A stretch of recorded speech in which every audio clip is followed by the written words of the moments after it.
Untuk melarikan diri dari penjara, dia menarik tali dari buku. Ambil elastis di celana. Pecahkan sendok dan ikat dengan tali. Lalu masukkan ke dalam botol untuk dijadikan ketapel.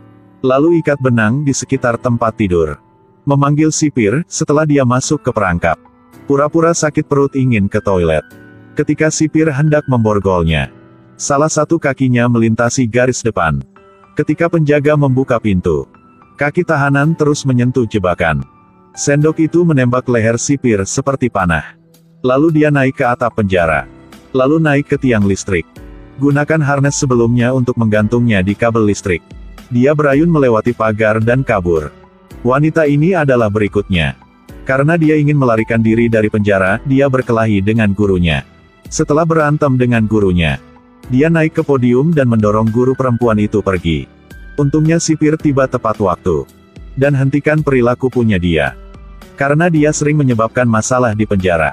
Jadi dipindahkan ke penjara tingkat yang lebih tinggi. Di jalan antar dia, gadis ini pura-pura sakit perut. Lalu dia berak di dalam mobil. Jadi para polisi tidak bisa menahan baunya. Akhirnya berhenti di pinggir jalan. Biar dia bisa ke toilet, abis itu langsung berangkat lagi. Penjaga curiga. Tetapi harus gendong dan lepaskan borgol kaki.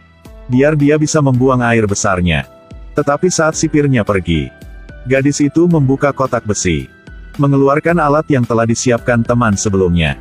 Dan buka sekrup di jendela. Pada saat itu sipir masuk ke dalam lagi. Gadis ini mulai pura-pura sakit perut lagi. Tapi sipir menemukan sesuatu yang aneh dari dia. Ketika sipir datang di depan, gadis itu maju ke depan langsung menusuk ke leher sipir itu. Lalu gadis itu buka jendela dan kabur. Denny ingin mengeluarkan beberapa koki dari penjara. Jadi dia ke ruang makan dengan piring makan malam. Masuk ke dalam lubang yang digali sebelumnya. Tinggalkan tahanan lain di luar untuk menjaga pintu. Dia akhirnya menembus dinding. Tapi para tahanan merasa lubangnya terlalu kecil. Dan tidak mau lewat lubang itu. Jadi dia kembali ke ruang makan. Baru sadar jika dia ditemukan oleh tahanan lain. Dia langsung mencekik lehernya. Lalu dua lainnya mengebor melalui lubang. Dia membunyikan bel di samping temannya. Teman telah menerima sinyal. Langsung aktifkan perangkat. Keduanya bergegas masuk ke rumah di sebelah penjara melalui skateboard. Lalu ganti pakaian dan bawa uang punya dia. Dan berikan uangnya kepada orang yang bersembunyi nanti. Ini adalah tahanan yang sangat berbahaya. Dia dipenjara sudah 10 tahun. Tetapi dia tidak pernah jawab wawancara. Tapi hari ini untuk keluar dari penjara, dia setuju untuk wawancara dengan penyiar.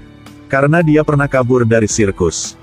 Jadi ketika sipir membawanya untuk wawancara, diperlakukan lebih parah daripada tahanan lainnya. Tapi meski dijaga, dia masih mengambil baterai di lengan bajunya. Saat wawancara resmi dimulai, dia mengambil kertas silver di lengan bajunya. Lalu ambil kabel listrik di dalam kertas itu. Dan ucapkan selamat tinggal sebelum mencolokkan baterai. Ada banyak asap di dalam ruangan. Saat semua lagi panik, dia mematahkan borgolnya.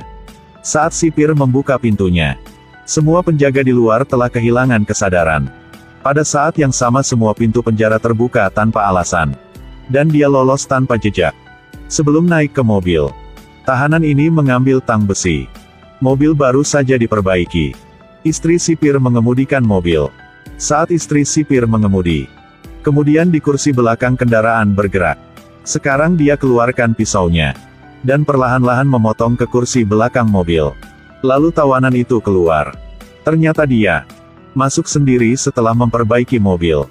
Dan bersembunyi di jok belakang mobil. Menantu perempuan itu berteriak dan menghentikan mobil. Tinggalkan mertua lalu melarikan diri. Dan orang ini memperdagangkan mentega dengan tahanan lain. Setelah menyimpan mentega secukupnya, dia pergi ke kantor sipir. Dan berbohong bahwa surat dari sipir belum dikirim. Ditegur sama sipir. Dan minta dia untuk mengirimkannya dengan cepat. Karena dia bekerja untuk sipir. Tidak ada yang menghentikannya.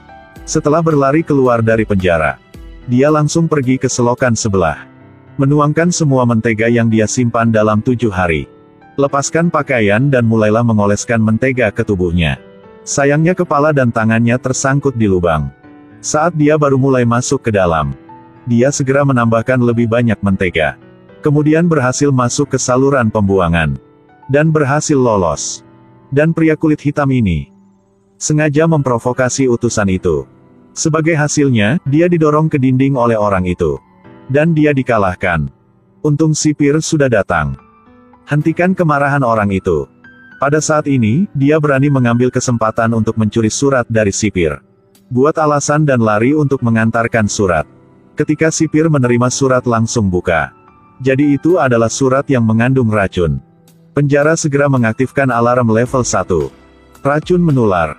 Penjara mengundang pembersih khusus. Sipir perintahkan untuk mengunci pintu. Dia mengambil kesempatan dan mengambil alatnya. Dan masuk ke sel.